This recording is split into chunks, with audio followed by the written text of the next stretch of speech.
This weirdo has a huge appetite, and when you find out for what, you're gonna be in for a shock. Why do you think I can? Nearly a decade later, where the heck is he? His story is sure a weird one. Bringing presents is nothing unusual. All these sickos somehow think it's the best way to woo the cuddly coos they're coming to meet. And I guess it does work, because why else do you think they're ready to shell out those precious dollars on them? From chocolates to pies to spirits, we've seen it all. But bringing it and then devouring it all by himself? There's just one guy who's capable of pulling that kind of crap, and I can't wait to show you how he got his bells busted. But the story doesn't end there. In fact, it's just the beginning of a long journey that resulted in someone as vile as him becoming an internet sensation. I can't believe this happened. What the hell? How the fish did he get famous? I'll be getting to that in just a minute. Meanwhile, let's joggle your memory up a bit. You can come in this way.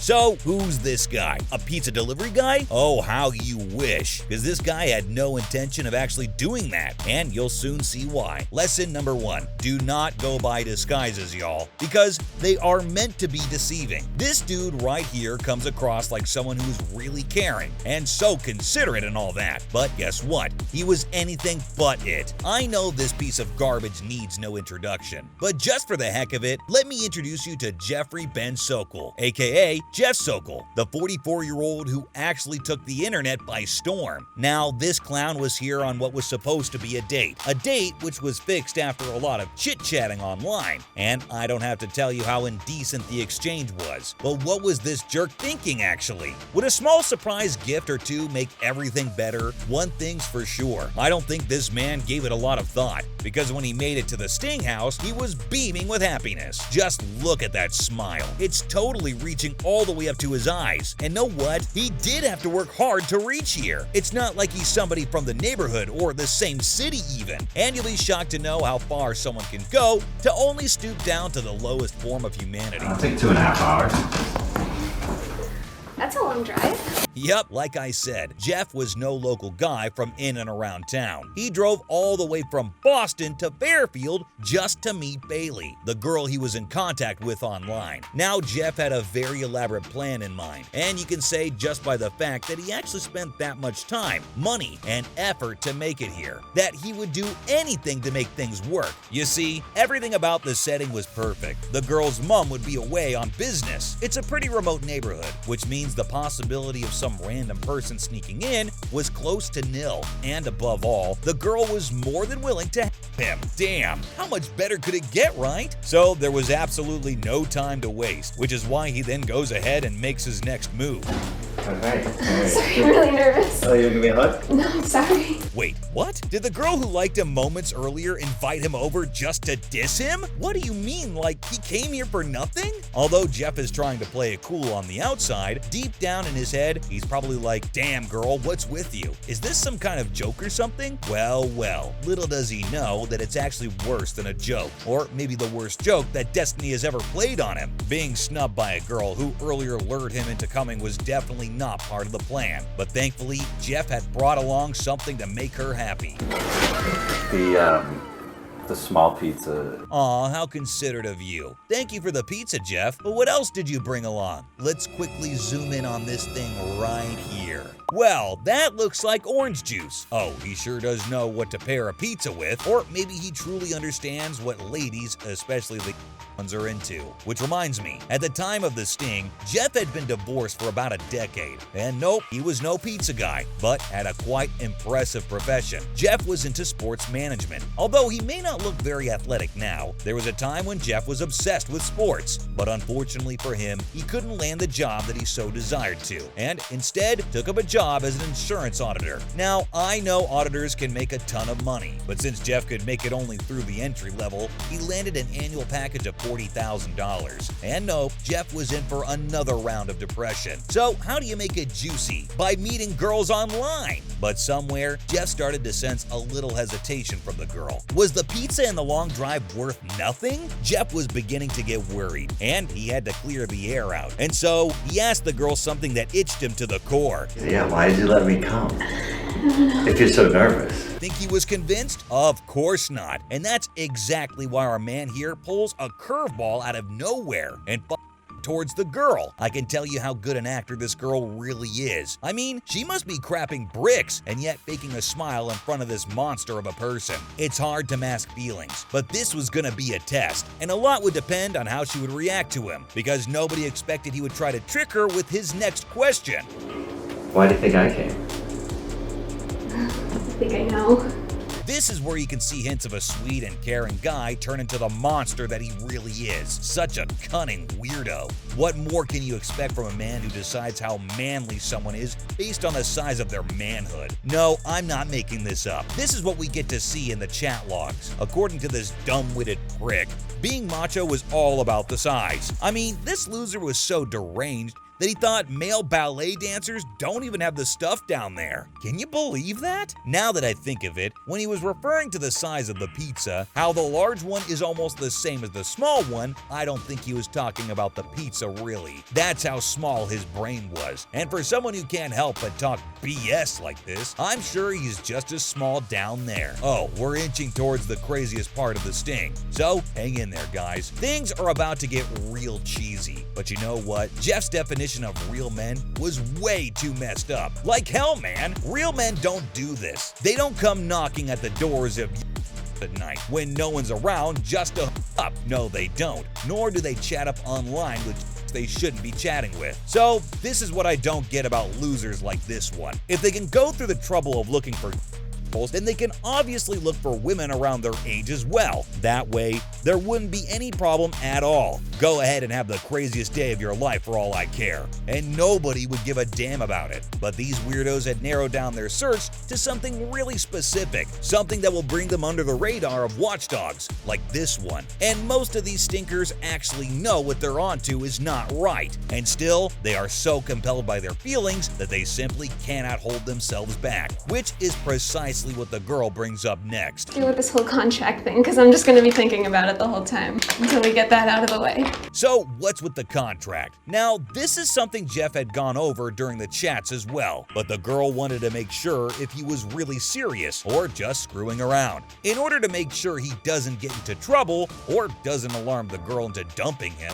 Jeff had actually promised to draw up some kind of a marriage contract just to reassure the girl that what they're about to do is legal. Heights of desperation, don't you think? But if only the law was so easy to screw around with. Better luck next time, Jeff. If only you ever get a chance, that is. For now, I think this weirdo was actually hungry after driving for hours and saw nothing much was happening here, at the moment at least. Jeff decided to satisfy his hunger one way or the other. But before that, he does something I've never seen any other loser do.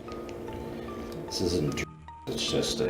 Yeah, no, by all means. Here, drink water. It's something that I take before I eat. Now, I'm not entirely sure what kind of pills he just popped in. He did make it clear that it wasn't anything forbidden something. But can you believe him? I wouldn't be too sure around this guy. For all you know, it might be some kind of antacid, because he looked like he was ready for a huge meal. Or perhaps it could even be a magic potion to help see him through the night. It could be anything. I'm sure Jeff was looking forward to a lot of pulsing and kind of sounds for the night, but that's not what he heard right after he popped the pill.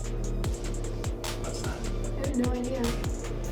Do you want me to check? While the girl left to check in on the noise, it was Chris who walked out. And how did Jeff react? The man was as calm as the Dead Sea. He didn't look startled. He didn't look alarmed. He just sat there wondering who the heck this tall gentleman was. When Chris got to work and started firing his standard set of questions, starting with the customary, "What are you doing here?" Jeff simply stated that he was hanging out. But there was something he had already set his mind on. And an intrusion by a well-dressed man was not going to change any of it. I mean, it looks like the rest of the night was gonna be pretty dry anyway. So why not make the most of what he had in hand? What happened next made this weirdo an overnight star. Convinced of his innocence, he eats a slice of pizza.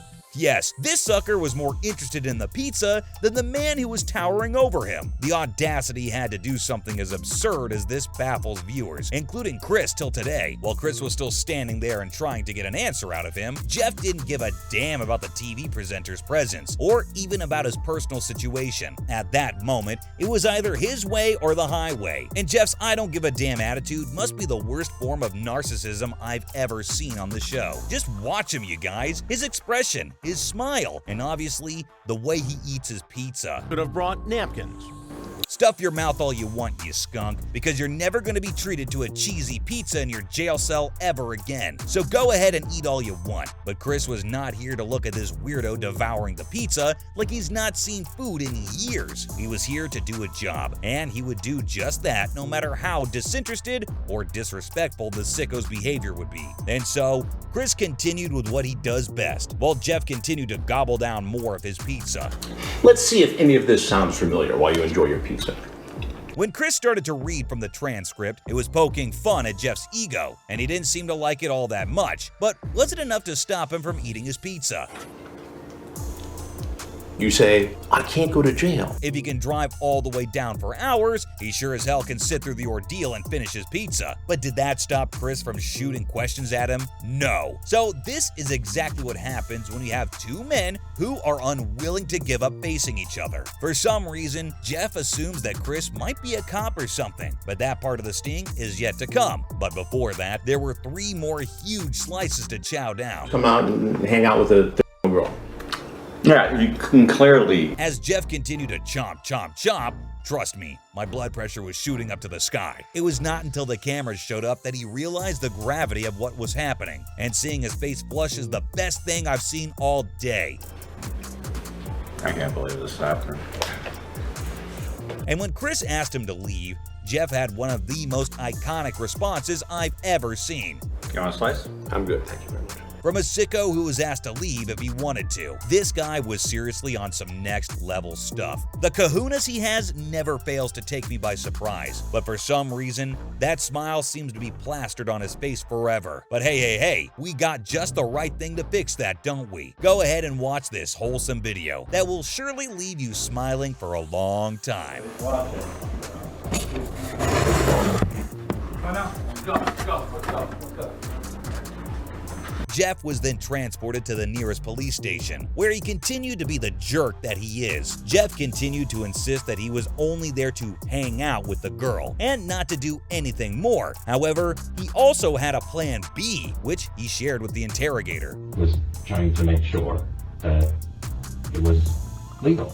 Further investigation revealed that the pill he popped, which I earlier assumed was some kind of magic potion, was indeed the very thing. It's a medication that's used to help men bone the boner. The interrogation, however, was abruptly called off because the interrogator couldn't handle Jeff's haughty demeanor. Yeah, this man could easily drive anyone up the wall. What ensued was one hearing after another, as Jeff found himself in the midst of a pretty elaborate trial. He was first charged with 3 felony counts for attempting adultery, risk of injury, and for youngster into obscenity. Jeff's attorney tried to fight back using various reasons, from trying to prove how Jeff was medically unfit to do anything, to how the legal age for consent was way lower than the age of the girl he'd approached, and blah blah blah blah blah. But nothing could save him from serving a sentence of up to 7 years in jail, with an additional 2.5 years for involving a individual, and a minimum of 10 years in for attempting to get the act over and done with. The loser had to also register as an offender for 10 years more. And with so many restrictions in place, I think Jeff might actually suffer from the medical condition he earlier claimed to have. All Jeff had to do now was to follow the order and finish his term.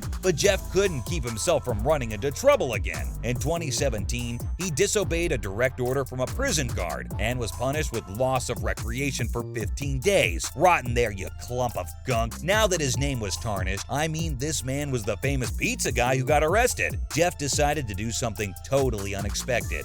Days before his release, he petitioned to legally change his name from Jeff Sokol to Sonny Derek Porter. He even wrote this long letter stating his reasons for the name change and how he was utterly shamed and embarrassed for the sake of entertainment. So, was that the end of Jeff Sokol, the name? Well, unfortunately for him, this is what happened. Yep, his request was denied. He was further denied parole in 2018, and just as much as he deserved, had to wait until June 2019 to be released from prison. Going by the math, Jeff is currently on probation all the way till 2024, and must be enrolled as an offender all the way till 2029. Now that would be the end of his sentence. A much-deserved one, might I add, but that is only provided he doesn't run into any more trouble along the way. Meanwhile, one Reddit user claimed that Jeff now lives a sober life in Cape Cod. But unless I find more proof to confirm this, it's just just hearsay. But guess what? Who knows? There could be more weirder, stranger, and crazier dudes out there right now, waiting for their next chance to strike in the future.